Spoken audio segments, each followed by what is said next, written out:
The air in the upper room was thick with expectation.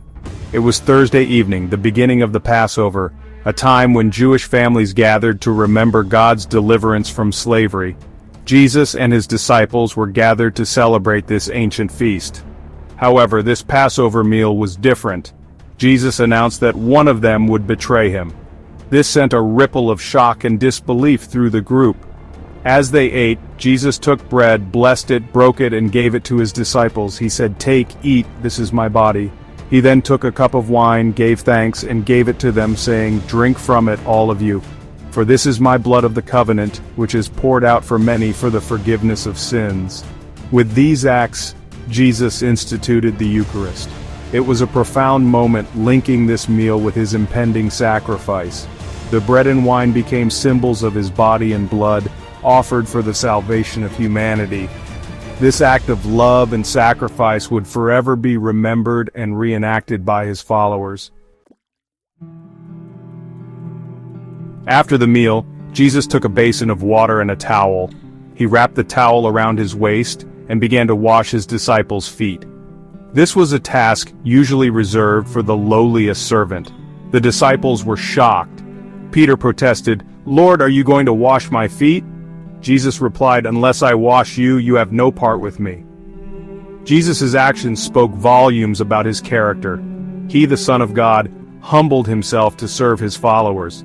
He demonstrated that true leadership involves service and love. This act of humility was a powerful lesson for his disciples. It taught them to put others before themselves and to serve one another with love and compassion. This message of humble servanthood remains central to the Christian message. The mood shifted as Jesus spoke of betrayal and denial. He revealed that Judas Iscariot would betray him. He also told Peter, "Truly I tell you, this very night before the rooster crows, you will disown me 3 times." The disciples were troubled. They couldn't fathom the thought of betraying their beloved teacher. The weight of Jesus' words hung heavy in the air. He had spoken of his impending death. He had also foretold the failings of those closest to him. These predictions foreshadowed the dark events that were to unfold. They also highlighted the human capacity for both great love and devastating betrayal. This tension between loyalty and betrayal adds another layer of complexity to the story. Leaving the upper room, Jesus and his disciples went to the Garden of Gethsemane. This was a place where Jesus often went to pray. He left the disciples and went a little farther. There he knelt and prayed, "My Father, if it is possible, may this cup be taken from me. Yet not as I will, but as you will." Jesus' anguish was palpable. He knew what awaited him: betrayal, pain, and death. Yet he submitted to God's will. This act of surrender reveals the depth of Jesus' obedience and love. He was willing to endure unimaginable suffering for the sake of humanity. This scene in Gethsemane underscores the immense weight of Jesus' mission. While Jesus prayed, Judas arrived with a detachment of soldiers.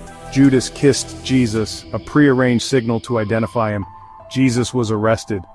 The disciples, confused and scared, scattered into the night. Section 5. Trials and Condemnation, False Witness and Political Expediency. Jesus was taken first to the Jewish high priest, Caiaphas. There he faced a series of false accusations. The religious leaders were threatened by Jesus' teachings and his popularity. They were determined to eliminate him. They found him guilty of blasphemy and condemned him to death. Next, Jesus was taken to Pontius Pilate, the Roman governor. Pilate had the authority to order Jesus' execution. He questioned Jesus but found no fault in him. However, the crowd, incited by the religious leaders, demanded Jesus' death. Pilate, fearing a riot, washed his hands of the matter and handed Jesus over to be crucified. This act of political maneuvering condemned an innocent man to death. It also highlighted the complexities of power, justice, and mob mentality. Section 6. The Crucifixion, Love Supreme, Sacrifice Ultimate. Jesus was led to Golgotha, the place of the skull, to be crucified. This was a brutal form of execution. Jesus carried his own cross, a heavy wooden beam. He was nailed to the cross and left to die a slow, agonizing death. Despite the excruciating pain, Jesus remained steadfast in his love. He prayed for those who were crucifying him, saying, "Father, forgive them, for they do not know what they are doing." His words echoed his teachings of love, forgiveness, and compassion. Even in his final moments, he extended grace to those who had wronged him. This act of unconditional love is at the heart of the Christian faith.